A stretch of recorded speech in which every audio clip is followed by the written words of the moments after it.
What's that one? What? That one there, on your arm. Oh, well, it's a tattoo. I got that removed. Don't tell me.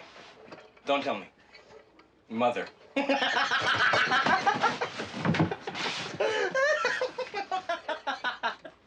What is it?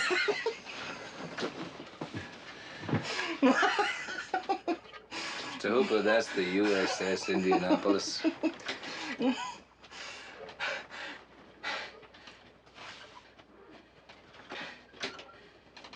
You were on the Indianapolis?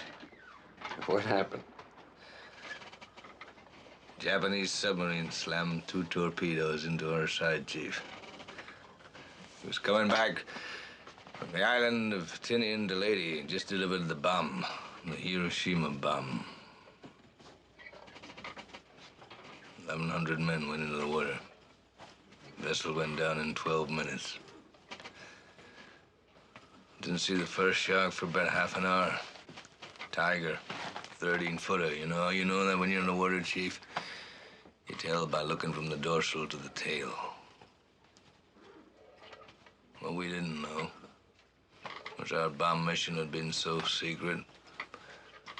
No distress signal had been sent.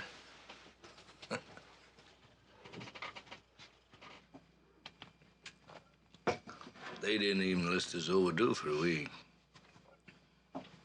Very first light, Chief. Sharks come cruising. So we formed ourselves into tight groups.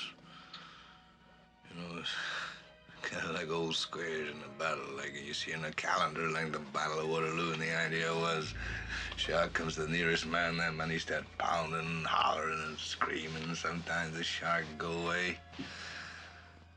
Sometimes he wouldn't go away.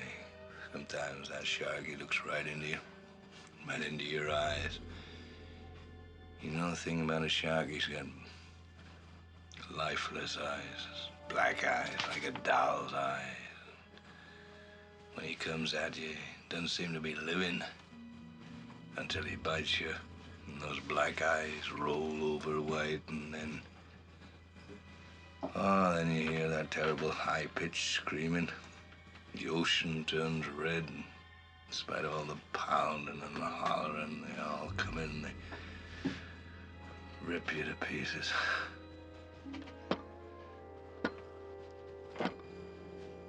You know, by the end of that first dawn, lost 100 men.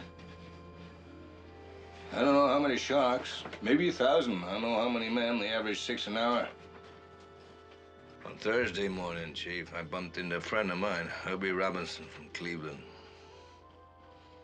Baseball player, bosun's mate. I thought he was asleep. Reached over to wake him up.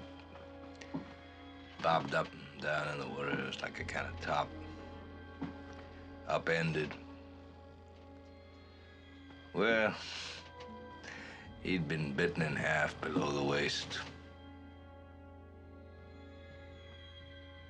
Noon the 5th day, Mr. Hooper, a Lockheed Ventura saw us. He swung in low and he saw us too. A young pilot, a lot younger than Mr. Hooper anyway. He saw us and he come in low, and 3 hours later, a big fat PBY comes down and started to pick us up. You know, that was the time I was most frightened, waiting for my turn. I'll never put on a life jacket again. So 1,100 men went in the war. 316 men come out. The Sharks took the rest June the 29th, 1945. Anyway, we delivered the bomb.